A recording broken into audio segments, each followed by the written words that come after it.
What is up, side hustlers, entrepreneurs, business builders, and dream makers? Welcome to the Settle Your Side Hustle Podcast, episode 25. This is a very special episode. It's monumental because this is not only our 25th episode, which is a fun number, but it's also our first guest on the show. Today, I have Angie Huestis with us, and Angie has lived in Bonnie Lake, Washington for the last 19 years. She raised her son, Colton.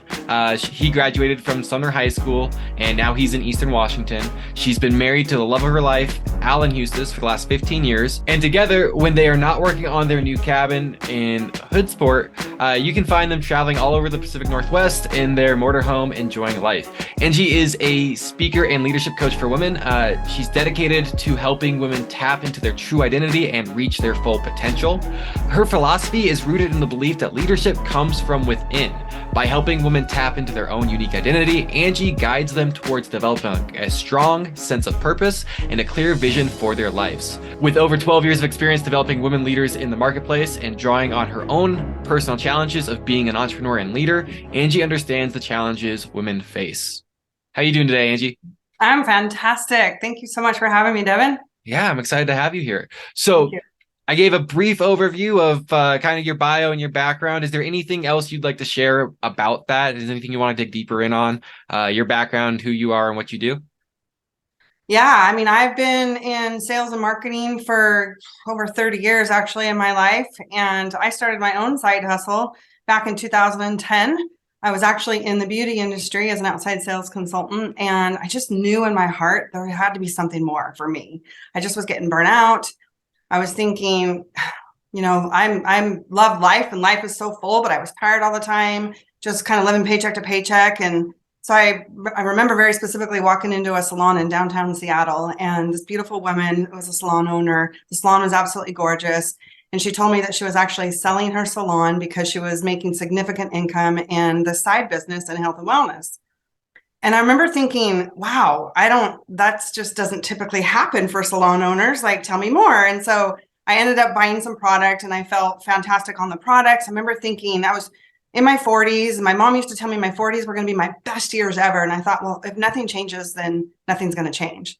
And so I remember calling this lady back up and I said, I don't know what on earth you sold me in your salon, but I feel fantastic. And is this something that I can potentially do for myself?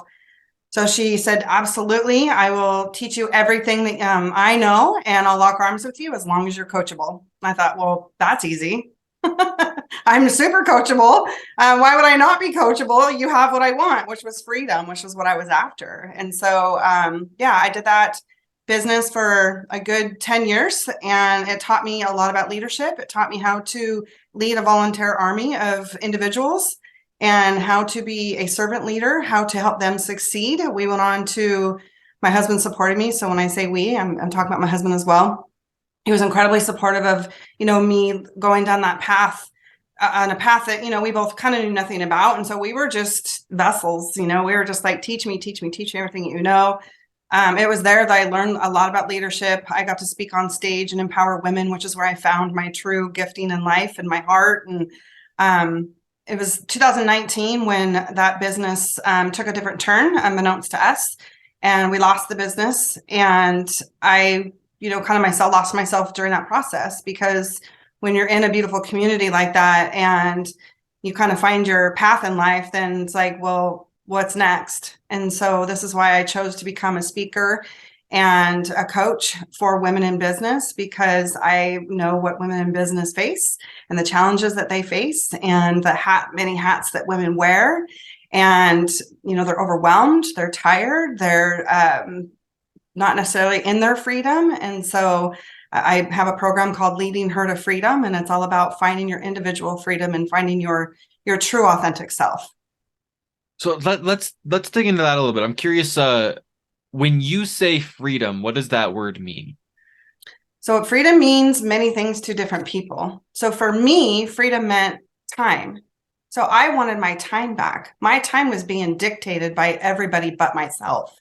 And so I caught a vision for my life that I could have my own hours. I could spend my days however I wanted to spend my days, instead of someone else telling me that I couldn't do something. Maybe I couldn't go on a vacation. I've been told that before. And my personality style is I don't like being told what to do. Many entrepreneurs do not, right? Right. And so I remember just that moment where I was like, this is the moment that I get to choose my freedom. So the women that I coach, freedom might mean to them breaking free of their past. Freedom to them might be financial freedom. Freedom to them might be exactly what I was after, which is time freedom. Most of the women that I work with are looking for financial freedom and time freedom to fulfill Gotcha. their dreams. And financial freedom, would you say that is that the ability to choose when I work and how I work, or is that what is financial freedom to you when you say that? I mean, to me, we're debt free. And so my side hustle that I worked on for 10 years, that was my financial freedom was I wanted to be debt free. So we actually pay cash for everything. I love to travel. And so financial freedom to me is to pay cash to travel. If I have to put it on a credit card, we're not traveling. And so that's really, really important to me. And, we just bought our cabin in Hoodsport. That's financial freedom to me because that's wealth building right there. So there's a lot of things that you can do with financial wealth and financial freedom. And a lot of people that I work with, they are living paycheck to paycheck and they're not dreaming. And that absolutely breaks my heart because that's my passion. If you're not fulfilling your dream, to me, we got to work together because there's something wrong. We're put on this earth to live in freedom. We're put on this earth to fulfill our dreams. And so I love tapping into people's dreams and their potential and what brings them the most joy out of life. Gotcha. So I'm gonna share something that I get from Robert Kiyosaki, and I just want to hear your thoughts on it. Robert Kiyosaki doesn't follow what you would say are like classical like MBA definitions for terms. He follows what he would say are practical definitions. So he says that your wealth is he defines wealth as how long you can go with your current standard of living if no more money comes in. That's how he defines wealth. And so Robert Kiyosaki would also say that financial freedom to him is definitionally when your wealth exceeds your life expectancy. So when you have enough money in the bank to live in your current lifestyle with no more money ever coming in, and you won't outspend your life. That's how Robert likes to define those terms, and I'm just curious your thoughts on that. When you hear that, what like do you feel like that feels like a good definition? Do you feel like maybe that's wrong for some reason, or just what's your first thoughts on that? I mean, I think everybody has a right to their own opinion, right? Mm-hmm. And so for me personally, I've never defined my success based on a certain amount of income. Mm-hmm. Always based it on the freedom that I'm after. And so if freedom to me means being debt free, Mm-hmm. that's the freedom that I'm after. So I think you could definitely spin your wheels over and over and over trying to reach a goal. And maybe to you, it could be an unattainable goal. And so I always teach my clients, what do they dream about? What is important to them? Life is short. And so it's so individual. Robert Kiyosaki is amazing. And I know his 4 quadrants and Mm-hmm. what he teaches. And it was something that I never understood being an employee, Mm-hmm. right? So now I understand it, how you build wealth. And building wealth is through being an entrepreneur, having your own business. So, I mean, I really do think it's individual Yeah. personality styles for each person that looks at that concept. Okay. So let's do this. I guess you would say this is a playing a hypothetical. I have a personal goal, which is based on learning how I operate. So personally, when I am like in the weeds in my business and I'm working on a daily basis, what I've learned is that if I'm stressed for time, I become significantly more efficient. Like time stress is actually it's very helpful to me for productivity. It doesn't mean that it's worthwhile necessarily, but it does something useful. When I feel financial stress, it's debilitating. So I've learned that for me personally, financial stress is a bad stressor. Time stress is potentially a good stressor. So that makes my personal goal, like my primary goal, I would say, is to be operating in a state where I do not feel financial stress. And I'm not entirely sure what the numbers would look like to get me there. So I don't know if it's a mindset shift or if it actually is no, if I had X amount of money in the bank, I wouldn't have financial stress. Or if I had X amount coming in, I don't know what is the truth there. So my question that I'm going to ask you is, if I was one of your coaching clients and I just shared that with you, what would you think the next reasonable steps would be for me to take towards alleviating that stress? Or would you say, actually, no, that's a good stress? And what would you say if I was a coaching client and I shared that with you? Well, it's not a good stress because Okay. financial stress, that's what keeps people up at night. And you absolutely can have freedom, but you have to break it down. So if you were my coaching client, we would look at your debt.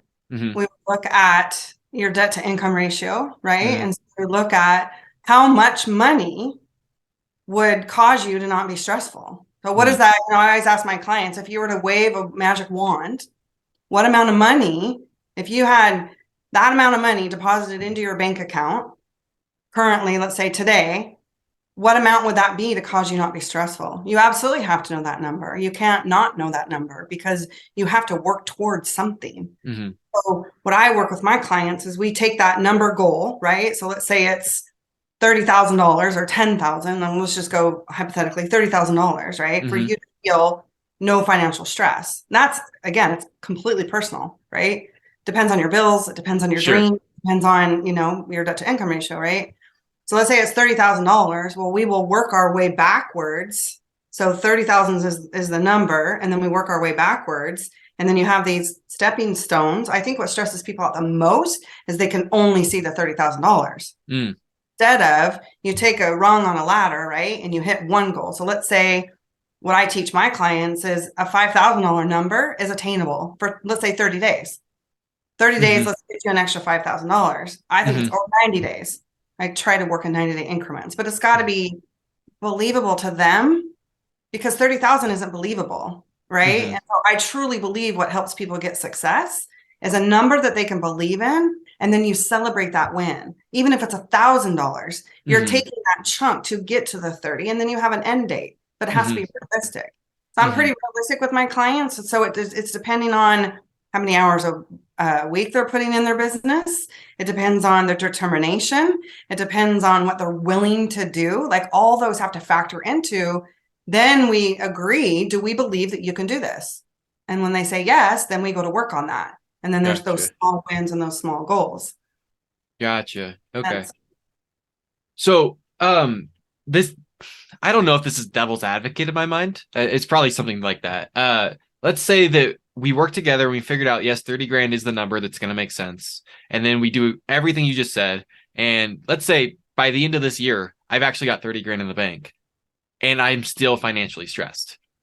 What in that scenario, is that because we did something wrong in the first step and we didn't find the right number? Is that something with my own psychology? Is that some other reason? And what would we do at that point? Like at that point, would we say more money? Or what's that?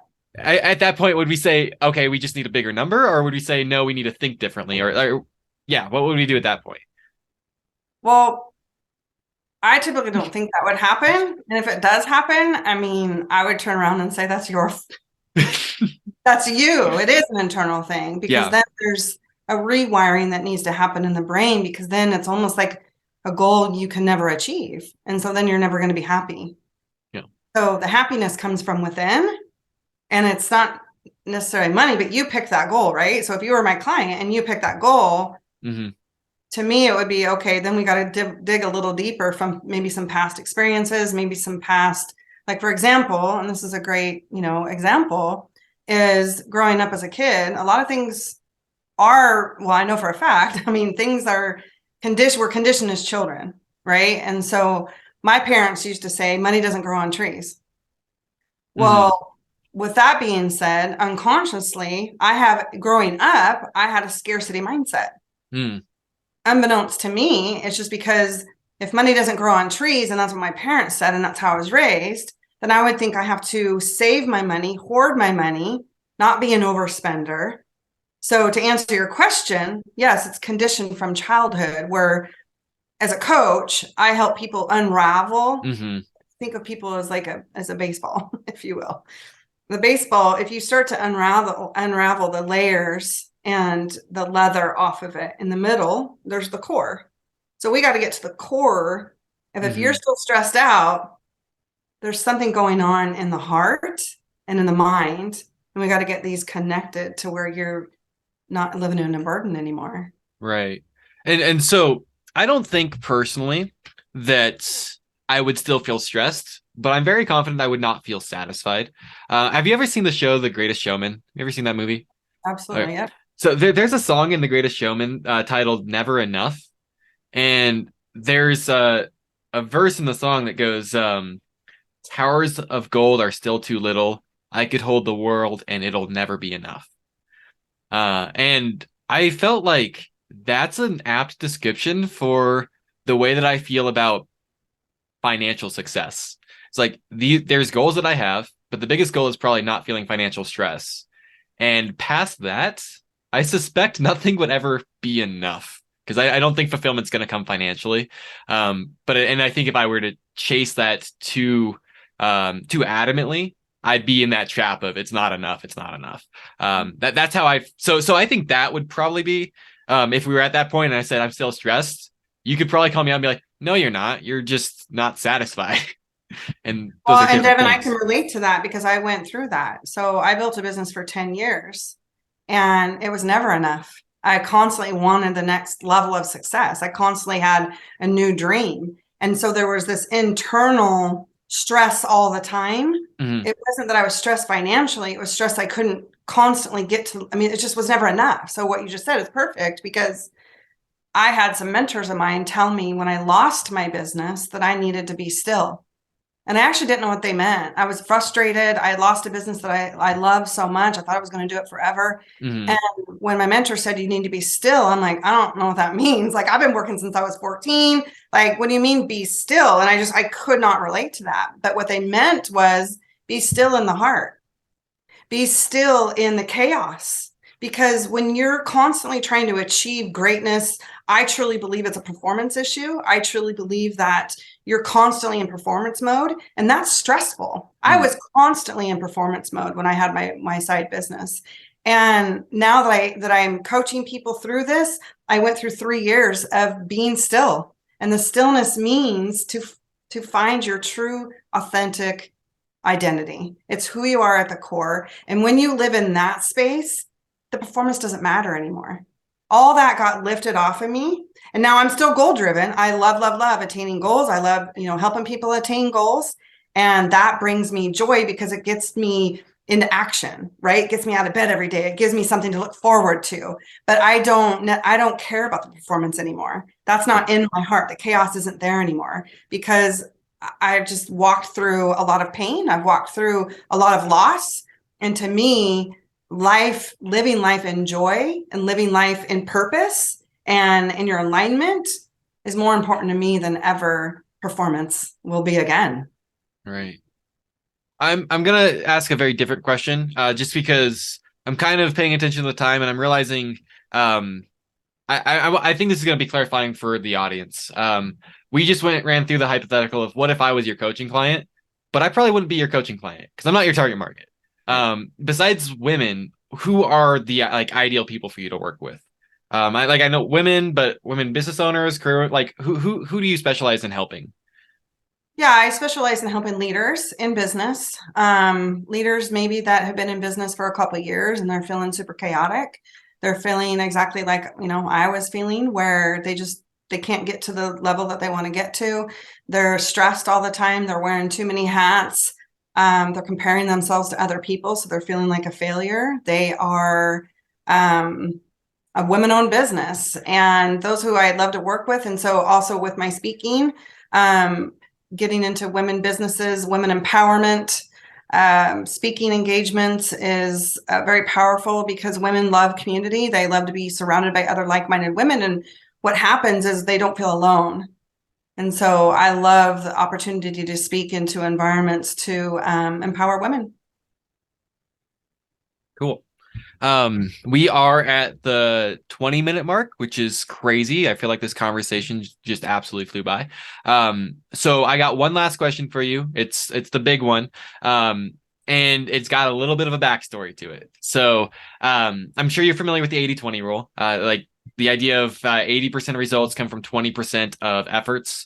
And listeners to the show would remember last week I mentioned that the 80-20 rule is actually infinitely fractional on itself, which means if you take the 20% of your efforts that got you 80% of the results and you apply the 80-20 rule again, what you find is that 4% of your efforts get you 64% of your results.